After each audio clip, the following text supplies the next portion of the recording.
जय श्री राम। सभी श्रोताओं का मेरे संत कल्याणवाणी चैनल में हार्दिक स्वागत है।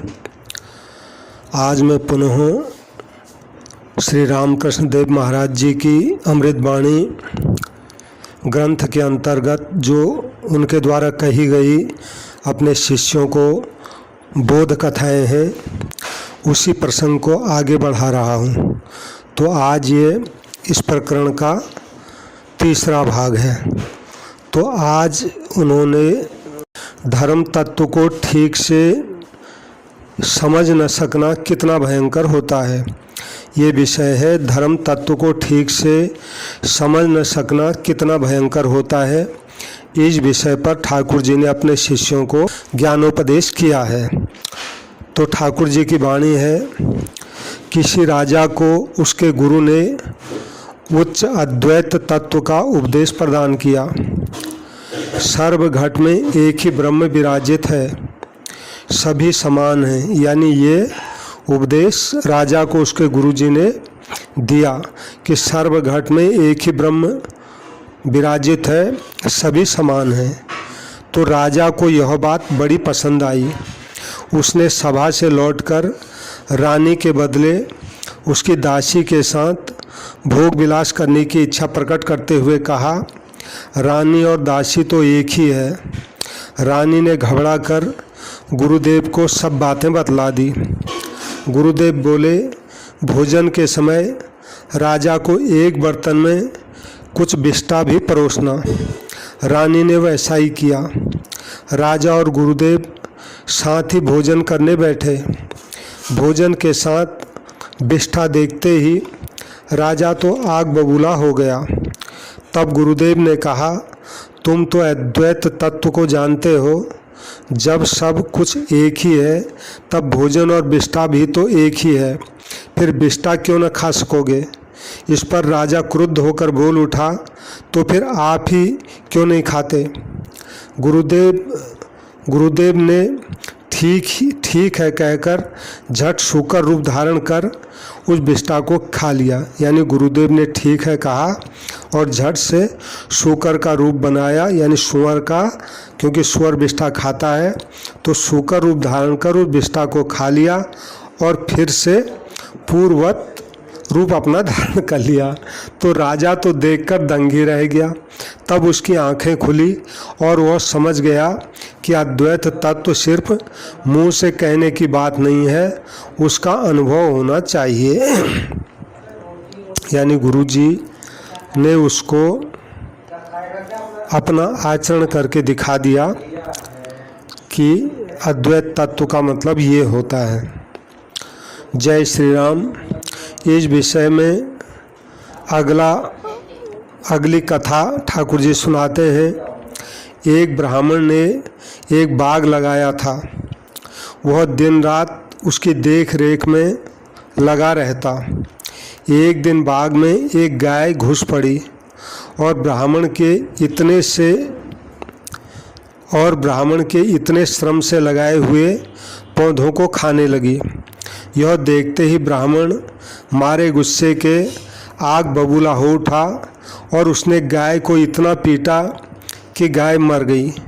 यह खबर तुरंत फैल गई और सब लोग ब्राह्मण को गौ हत्या के लिए दोषी ठहराने लगे। परंतु ब्राह्मण अपना दोष कबूल नहीं करता था।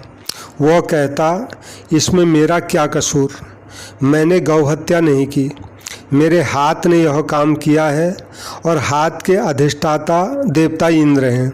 अतएव गो हत्या का पाप भी इंद्रदेव को लगेगा, मुझे नहीं, मैं निर्दोष हूँ। इंद्र ने देखा कि बड़ी मुसीबत है। वे ब्राह्मण को सबक सिखाने के लिए स्वयं एक ब्राह्मण का रूप धारण कर उस बाग में आए और ब्राह्मण से पूछने लगे कि यह बाग किसका है महाराज। ब्राह्मण बोला, ये मेरा है। इंद्रदेव बोले, वाह सुंदर बगीचा है, आपका माली भी तो बड़ा कुशल है। देखिए तो कितनी अच्छी तरह से सजाकर पौधों को उसने लगाया है। ब्राह्मण देव बोले, अजी मैंने खुद खड़े रहकर सब देखभाल कर लगवाया है। इंद्रदेव ने कहा, अच्छा यह रास्ता भी कितना सुंदर है, यह सब किसने बनाया? ब्राह्मण देव बोले, अजी यह सब तो मेरे ही हाथ का काम है। तो इंद्रदेव बोले, वाह वाह, सभी कुछ आपने ही किया, सिर्फ इस गाय को मारते समय इंद्र आया था। क्यों जी? यानी कहने का मतलब है इंद्रदेव ने अपने ऊपर जो झूठी गौ हत्या का वो पाप लगा रहा था ब्राह्मण, उसको समझा दिया कि गौ हत्या मैंने नहीं की है, यानी तूने ही की है गौ हत्या। जय श्री राम। अब अगली कथा महाराज जी, धर्म तत्व को ठीक से न समझ सकना कितना भयंकर होता है, इस संदर्भ की कथा सुनाते हैं। कहते हैं, एक मैदान में एक विषैला सांप रहता था। उस ओर जाने से सभी घबराते थे, क्योंकि किसी के पास आते ही वह सांप उसे काट खाता था। एक बार एक साधु उस ओर से गुजरा। पहले तो सांप उसे भी काटने को दौड़ा, पर उसके पास आते ही उसके मंत्र के प्रभाव से वह वशीभूत हो गया। तब उस साधु ने उसे हिंसा न करने का उपदेश दिया, और साधु का उपदेश पाकर सांप अब बिल्कुल ही बदल गया। अब वह किसी की हिंसा नहीं करता, हमेशा शांत रहता। लोगों को शीघ्र पता चल गया कि अब वह सांप पहले जैसा भयावना नहीं रह गया है। अब वह किसी को नहीं काटता है। अब लड़के बच्चे उस सांप को सताने लगे। कोई उससे पत्थर मारता तो कोई उसकी पूंछ पकड़कर खींचता। इस प्रकार उसे बहुत ही तकलीफ होने लगी। उसकी हालत बहुत ही बिगड़ गई। एक दिन वह साधु फिर वहाँ आया। सांप की ऐसी दुर्दशा को देखकर उसको बड़ा अचंभा हुआ। कारण पूछने पर सांप बोला, महाराज आपका उपदेश सुनकर मैंने हिंसा छोड़ दी है, पर ये लोग मुझे बड़ा सताते हैं। तब साधु ने कहा, अरे मैंने तुझे सिर्फ काटने के लिए मना किया था, फुफकारने के लिए तो मना नहीं किया था। खुद की रक्षा करने के लिए फुफकार कर लोगों को तू अवश्य डराया करना, पर हाँ उन्हें काटना नहीं। इसी प्रकार श्री रामकृष्ण देव कहते हैं, इसी प्रकार तुम संसार में रहते समय कभी कभी आत्मरक्षा के लिए दूसरों को भय दिखा सकते हो, परंतु किसी को हानि नहीं पहुंचाओ। जय श्री राम। अगली कथा इसी संदर्भ की ठाकुर जी सुनाते हैं। एक बार आचार्य ने शिष्यों को उपदेश दिया, सभी वस्तु नारायण है। शिष्य ने इसकी शब्दार्थ को ही ग्रहण किया, मर्मार्थ को नहीं। यानी शब्द का अर्थ ही उन्होंने पकड़ा। इस बात का सब कोई नारायण है, इसका मर्म क्या है इसको नहीं समझा। एक दिन कहीं जाते समय उसने रास्ते पर एक हाथी को आते देखा, तो हाथी के ऊपर बैठा महावत चिल्ला रहा था, उसको कह रहा था हट जाओ हट जाओ। पर शिष्य ने मन ही मन विचार किया, मैं भला क्यों हटूं, मैं नारायण हूँ, यह हाथी भी नारायण है, फिर नारायण से डर किस बात का। ऐसा सोचकर वह रास्ते में ही खड़ा रहा, वहाँ से हटा नहीं। हाथी ने पास आते ही उसे सूंड से उठाकर दूर पटक दिया। उसको बड़ी चोट लगी। बाद में गुरु के पास पहुंचकर उसने सारी घटना गुरु जी से कह सुनाई। तब गुरु जी ने कहा, यह ठीक कहा कि तुम भी नारायण हो और हाथी भी नारायण है, पर हाथी के ऊपर बैठा और एक नारायण तुम्हें जब सावधान कर दे रहा था, तब उसकी बात तुमने क्यों नहीं सुनी। कहने का मतलब है तुम भी नारायण हो, हाथी भी नारायण है, ये बात तो ठीक है। ये तो तुमने ठीक कहा कि मैं भी नारायण हूँ, ये भी नारायण है, ये मुझे भला क्यों मारेगा। लेकिन हाथी के ऊपर जो बैठा हुआ हाथीवान है वो भी तो नारायण है, तो वो नारायण भी तो कह रहा हट जाओ, तुमने उसकी बात क्यों नहीं मानी। यानी उसकी बात अगर तुम मान लेते तो तुमको फिर हाथी सूंड से पकड़कर नहीं पटकता। जय श्री राम। अब अगला विषय है मतांधता के दोष।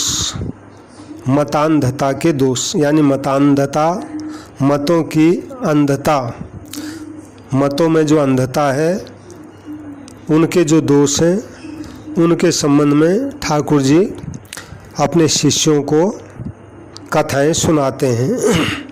तो ठाकुर जी की वाणी है, घंटाकर्ण जैसे एकांगी मत बनो, घंटाकर्ण जैसे एकांगी मत बनो। एक शिव भक्त था जो शिव की उपासना किया करता था पर विष्णु के प्रति द्वेष भाव रखता था। एक दिन भगवान शंकर ने उसे दर्शन देकर कहा, देखो जब तक तुम्हारा विष्णु के प्रति द्वेष भाव दूर नहीं होगा तब तक मैं तुम पर प्रसन्न नहीं होऊंगा। भक्त ने कुछ नहीं कहा। वह फिर भी शिवजी के एकनिष्ठ उपासना करने लगा। उसकी उपासना की तीव्रता के कारण शिवजी को उसे फिर से दर्शन देना पड़ा। आपकी बार भगवान हरिहर के रूप में आविर्भूत हुए, यानी आपके बाद शिवजी हरि और हरि यानी विष्णु और शिवजी दोनों का रूप बना के आविर्भूत हुए यानी प्रकट हुए। तो आधा शरीर शिव का था और आधा शरीर विष्णु का। तो शिव को देखकर भक्त आनंदित हुआ पर विष्णु को देखकर दुखित हो गया।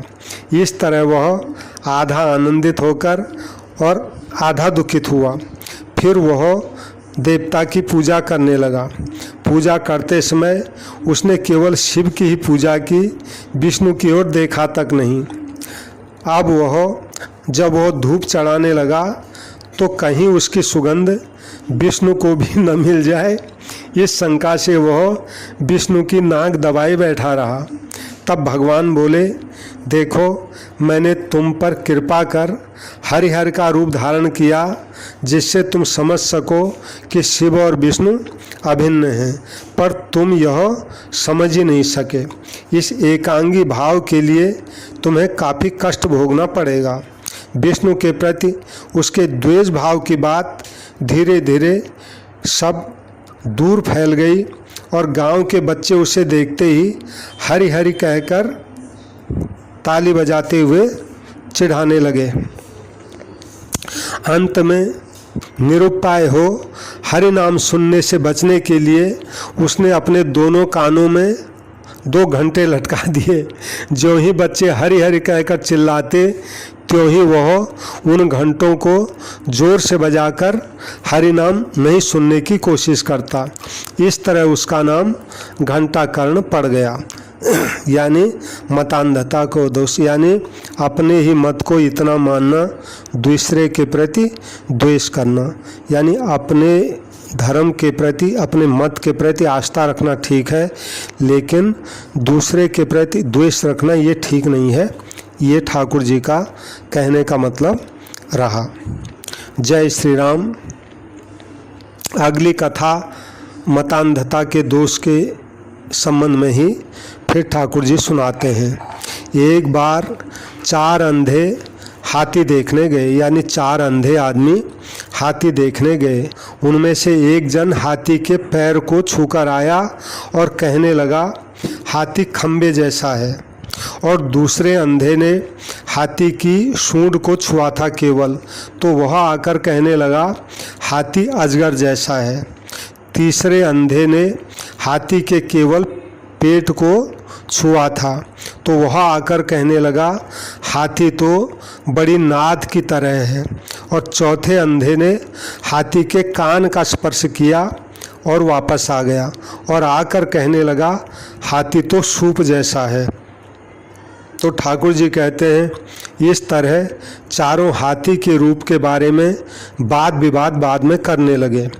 उनका कोलाहल सुनकर एक व्यक्ति ने आकर पूछा कि आखिर वाद विवाद किस कारण है, बात क्या है, तुम लोग आखिर क्यों झगड़ रहे हो। तब उन्होंने उसको मध्यस्थ ठहराकर सब किस्सा उसको कह सुनाया। सुनकर वह आदमी बोला, तुम में से किसी ने भी ठीक ठीक हाथी को नहीं देखा।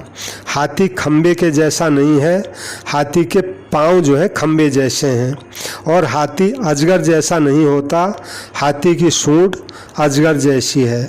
और हाथी केवल नाद जैसा नहीं होता, हाथी का पेट नाद जैसा होता है।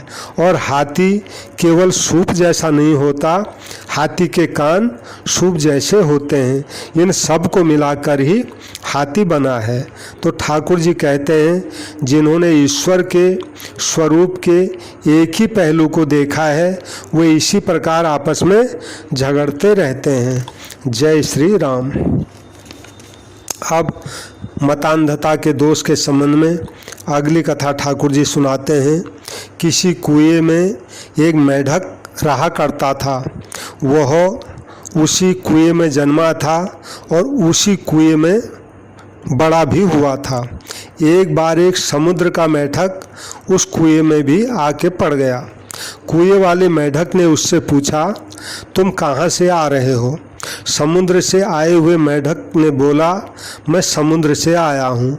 तो कुएं वाले मेढक ने पूछा, समुद्र कितना बड़ा है? तो दूसरे मेढक ने उत्तर दिया जो समुद्र से आया था, बोले बहुत बड़ा है, यानी समुद्र बहुत बड़ा है। तब कुएं वाले मेढक ने अपने दोनों पैरों को फैलाकर पूछा, क्या इतना बड़ा है समुद्र? समुद्री मेढक बोला, इससे तो बहुत बड़ा। तब कुएं वाले मेढक ने कुएं के इस ओर से उस ओर तक छलांग मारी और छलांग मारकर पूछा कि फिर क्या वो इतना बड़ा है? यानी वहाँ से यहाँ तक जहाँ तक मैंने छलांग लगा दी, समुद्र इतना बड़ा है?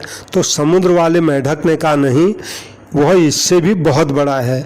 तब कुएं का मेढक बोला कि तेरी बात झूठ है, भला कुएं से भी बड़ा और कुछ हो सकता है? तो ठाकुर जी कहते हैं शूद्र बुद्धि वाले भी इसी प्रकार सोचा करते हैं कि उन्हीं का ठीक है और दूसरे की बात गलत है। जय श्री राम। अब अगला विषय है माया का स्वरूप। ठाकुर जी अपने शिष्यों को माया के स्वरूप के संबंध की कथाएं सुनाते हैं। तो ठाकुर जी कहते हैं एक आदमी वन में से होता हुआ कहीं जा रहा था। राह में उसे 3 डाकुओं ने आकर पकड़ लिया। उन्होंने उसका सब कुछ छीन लिया। फिर एक डाकू बोला, अब इसे जिंदा छोड़ने में क्या फ़ायदा? यह कहकर वह उसे तलवार से काटने आया।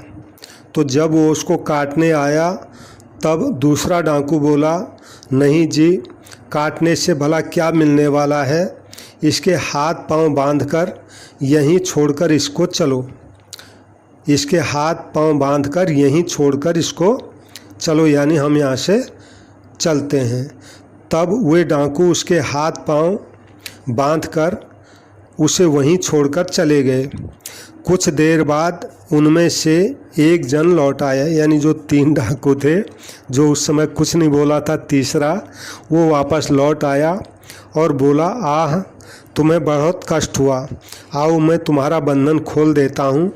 उसका बंधन खोल देकर डाकू ने कहा, मेरे साथ आओ, मैं तुम्हें सड़क पर पहुँचा देता हूँ। काफ़ी देर तक चलने के बाद सड़क पर पहुंचकर वो बोला, इस रास्ते से चले जाओ, वह तुम्हारा मकान यहाँ से दिखाई दे रहा है। तब उस आदमी ने डाकू से कहा, भैया, आपने मुझ पर बड़ा उपकार किया, अब आप भी आइए, मेरे मकान तक चलिए। डाकू बोला, नहीं, मैं वहाँ नहीं जा सकता, पुलिस को पता चल जाएगा। तो ठाकुर जी इसका अर्थ समझाते हैं, यह संसार ही वन है। इस वन में सत्व, रज और तम, ये 3 गुण, ये ही 3 डाकू हैं। वे जीव का तत्व ज्ञान छीन लेते हैं। तमोगुण जीव का विनाश करना चाहता है, रजोगुण संसार में आबद्ध करता है, पर सत्वगुण रज और तम से उसको बचाता है। तो सत्वगुण का आश्रय मिलने पर काम, क्रोध आदि तमोगुणों से रक्षा होती है। फिर सत्वगुण जीव के संसार बंधन को नष्ट कर देता है, किंतु सत्वगुण भी एक डाकू ही है, वह तत्व ज्ञान नहीं दे सकता। हाँ, वह जीव को उस परम धाम को जाने के मार्ग तक पहुंचा देता है और कहता है वह देखो तुम्हारा मकान वह दिखाई दे रहा है।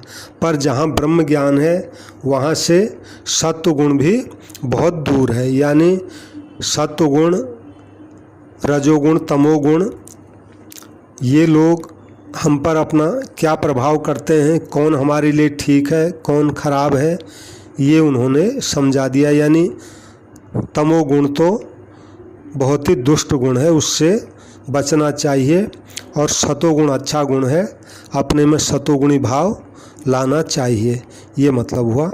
जय श्री राम। तो माया के स्वरूप के संबंध में ही अब ठाकुर जी अगली कथा सुनाते हैं। एक पंडित जी अपने शिष्य के घर जा रहे थे, साथ में कोई नौकर नहीं था। राह में एक चमार को देखकर उन्होंने कहा, क्यों रे, मेरे साथ चलेगा, अच्छा खाने को मिलेगा, आराम से रहेगा, चल मेरे साथ। चमार बोला, महाराज मैं नीची जाति का ठहरा, भला आपका नौकर बन के कैसे जाऊं? पंडित जी बोले, इसके लिए तू कुछ फिक्र मत कर, तू किसी को अपना परिचय मत देना, किसी से बातचीत भी मत करना। चमार इस बात से राजी हो गया। शिष्य के घर पहुंचकर संध्या के समय जब पंडित जी संध्या आह्निक कर रहे थे, उस समय और एक ब्राह्मण वहां आया और इस नौकर से बोला, उस जगह से मेरी जूतियां ले आ भला। नौकर ने कोई उत्तर नहीं दिया। ब्राह्मण ने फिर वही बात दोहराई, पर नौकर चुपचाप बैठा रहा। ब्राह्मण के 3-4 बार कहने पर भी वह टस से मस नहीं हुआ। अंत में ब्राह्मण ने चिढ़ कर कहा, अरे मूर्ख, तू जो है ब्राह्मण की बात नहीं सुनता, तू कौन सी जाति का है, चमार है क्या? यह सुनते ही चमार मारे डर के कांपते हुए पंडित जी की ओर देखकर बोला, महाराज महाराज मुझे पहचान लिया, मैं आप चला, और वह भाग गया। तो माया की पहचान, तो ठाकुर जी कहते हैं माया को पहचान लेने पर वह उसी समय भाग जाती है। यानी कहने का मतलब ये है कि माया क्या है और ईश्वर क्या है। माया के स्वरूप को जब जीव पहचान लेता है तो फिर माया भाग जाती है, यानी फिर वो टिक नहीं पाती, क्योंकि अब उसने अपने स्वरूप का साक्षात्कार कर लिया, अब भला कैसे टिक सकती है, ये मतलब हुआ। जय श्री राम। इसी संबंध की कथा ठाकुर जी सुनाते हैं, माया के स्वरूप के संबंध की। माया को समझना कठिन है। किसी समय महर्षि नारद ने भगवान विष्णु से कहा था, प्रभो मुझे तुम्हारी अघटन घटना पटी ऐसी माया के दर्शन कराओ। भगवान नारद जी से बोले, तथास्तु। तथास्तु माने ठीक है, मैं कराऊंगा। इसके कुछ दिनों बाद एक दिन नारद को साथ में ले भगवान घूमने के लिए निकले। बहुत दूर घूमते हुए भगवान को प्यास लगी। प्यास के मारे भगवान अधीर हो गए और नारद जी से बोले, नारद कहीं से पानी लाकर मेरी प्यास बुझाओ। नारद तुरंत ही पानी लाने के लिए चल पड़े। अब नारद जी को कहीं पानी नहीं मिला। थोड़ी दूर पर एक नदी दिखाई दे रही थी। नारद ने नदी के समीप जाकर देखा, एक बड़ी सुंदर युवती बैठी हुई है। नारद उसका रूप देखकर मोहित हो गए। नारद के उसके निकट जाते ही वह रमणी उनके साथ मधुर वार्तालाप करने लगी। थोड़े ही समय में दोनों के बीच परस्पर प्रणय हो गया। नारद ने उसके साथ विवाह कर वहीं अपनी गृहस्थी बसा ली नदी किनारे। धीरे धीरे उनके कई संतान हुई। नारद उन बाल बच्चों के साथ सुख से अपनी गृहस्थी चलाने लगे। कुछ दिनों में उस स्थान पर बड़ी महामारी फैली। चारों ओर लोग मरने लगे। नारद ने स्त्री पुत्रों को ले उस स्थान को छोड़ दूर भाग जाने का विचार किया। उनकी स्त्री भी इस बात से सम्मत हुई। तब बच्चों को ले दोनों जने चलने लगे। पर जब वे नदी पार करने लगे तो जोरों से बाढ़ आ गई और उसमें एक के बाद एक उनके सभी बच्चे बह गए। अंत में पत्नी भी बह गई। नारद उनके लिए शोक से व्याकुल होकर अब जोर जोर से रोने लगे। ऐसे समय भगवान आए और भगवान ने आकर कहा, नारद तुम तो मेरे लिए पानी लेने गए थे, मेरा पानी कहाँ है और तुम रो क्यों रहे हो? तो भगवान के दर्शन पा नारद विस्मित हुए और सारी बात उनकी समझ में आ गई। तब कहने लगे, भगवान तुम्हें प्रणाम और तुम्हारी माया को भी प्रणाम। कहने का मतलब है नारद ने ही भगवान को माया का दर्शन कराने के लिए कहा था, तो भगवान ने माया के दर्शन करने के लिए ही नारद जी को पानी का बहाना करके भेजा और वहीं वो फंस के रह गए। यानी माया ही ये चीज़ है जो जीव को संसार में फंसाती है। जय श्री राम। इसी संबंध की अगली कथा ठाकुर जी सुनाते हैं। एक बार बकरियों के झुंड पर एक बाघिन झपट पड़ी और बाघिन जो है गाभिन थी, यानी उसका बच्चा होने वाला था। कूदते समय उससे बच्चा पैदा हो गया और बाघिन मर गई। वह बच्चा बकरियों के साथ ही पलने लगा। बकरियां घास पत्ते खाती तो बाघ का बच्चा भी घास पत्ते खाता। वह मैं करती तो वह बाघिन का बच्चा भी मैं करता। धीरे धीरे वह बच्चा काफ़ी बड़ा हो गया। एक दिन उस बकरियों के झुंड में एक बाघ आ पड़ा। उस समय और उस घास चरने वाले बाघ को देखकर वो बाघ आश्चर्य से दंग रह गया। उसने दौड़कर उसको पकड़ लिया तो वह मैं करके चिल्लाने लगा। वह उसको घसीटते हुए एक जलाशय के पास ले गया और बोला, देख जल के भीतर अपना मुख देख, देख देख तू ठीक मेरे जैसा ही है और यह ले थोड़ा सा मांस, इसको खा ले। यह कहकर वह उसे ज़बरदस्ती मांस खिलाने लगा। पहले तो वह किसी तरह भी राजी नहीं हो रहा था, मैं करके चिल्ला रहा था, पर अंत में रक्त का स्वाद पाकर खाने लगा। तब नए बाघ ने कहा, अब समझा न कि मैं जो हूँ वही तू भी है, आ मेरे साथ चल वन में चल। कहने का मतलब है जो मैं हूँ वही तू है, यानी तू भी इस बात को समझ जा कि जो तू है वही मैं हूँ। यानी जीव और ब्रह्म की एकता बताने के लिए ये बताया गया है। तो ठाकुर जी कहते हैं, गुरु की कृपा होने पर कोई भय नहीं है। वे तुम्हें बतला देंगे तुम कौन हो और तुम्हारा स्वरूप क्या है। जय श्री राम। तो माया का स्वरूप के संबंध की अगली कथा ठाकुर जी सुनाते हैं। नेति नेति कर आत्म विश्लेषण करते हुए जहाँ जाकर मन पूर्ण रूप से शांत हो जाता है वही ब्रह्म ज्ञान है। यानी नेति नेति ये ब्रह्म ज्ञान करने का साधन है। नेति नेति मतलब ये हुआ न इति, यानी जो भी मन में आए तो उसको छोड़ते जाते हैं, ये भी नहीं है ये भी नहीं है। तो अंत में जब सब छोड़ते छोड़ते शून्य हो जाता है तो वो शून्य ही ब्रह्म है। तो उसमें स्थित होना ही ब्रह्म ज्ञान होना है, ये चीज़ है। तो इसी संबंध में बता रहे हैं, एक आदमी राजा को देखना चाहता था। 7 ड्योढ़ियों के पार राजा का दरबार था। पहली ड्योढ़ी पर जाकर उसने देखा एक ऐश्वर्यशाली पुरुष बहुत से लोगों से घिरा हुआ बैठा है। खूब शान शौकत है, खूब रौनक है। जो राजा को देखने गया था उसने अपने साथी से पूछा, क्या यही राजा हैं? तो उसका साथी थोड़ा मुस्कुरा कर बोला, नहीं ये राजा नहीं है। इसके बाद भी सभी ड्योढ़ियों में उसने उसी प्रकार के दृश्य देखे। वह जितना आगे बढ़ता गया वहाँ की देवड़ी पर उतना ही अधिक ऐश्वर्य और ठाठ बाट दिखाई देने लगे। यानी जितनी ड्योढ़ी वो पार करता जाता था तो अगली ड्योढ़ी में उसका ऐश्वर्य ज़्यादा ही बड़ा हुआ उसको दिखाई देता था जो वहाँ बैठा हुआ है, ये मतलब हुआ। तो हर बार वह अपने साथी से पूछने लगा क्या यही राजा है। पर 7वीं ड्योढ़ी को पार कर जब उसने प्रत्यक्ष राजा का दरबार देखा तब उसने साथी से कुछ नहीं पूछा। यानी राजा का अतुल ऐश्वर्य देखकर वह निर्वाक होकर खड़ा रहा। वह समझ गया कि यही राजा है, इस विषय में आप कोई संदेह नहीं है। जय श्री राम।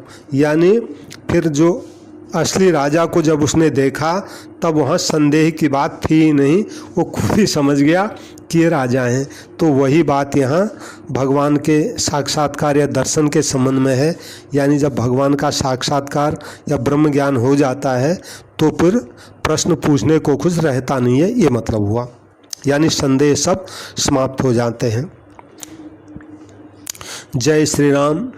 तो सभी श्रोताओं से मेरी विनती है, जो भी ठाकुर जी की इन बोध कथाओं को सुन रहे हैं, कृपया मेरे संत कल्याणवाणी चैनल को सब्सक्राइब करें और ठाकुर जी की अमृत वाणी आपको अच्छी लगती हो तो इसको लाइक करें और इन बातों का अधिक से अधिक प्रचार हो इसलिए इनको शेयर करें।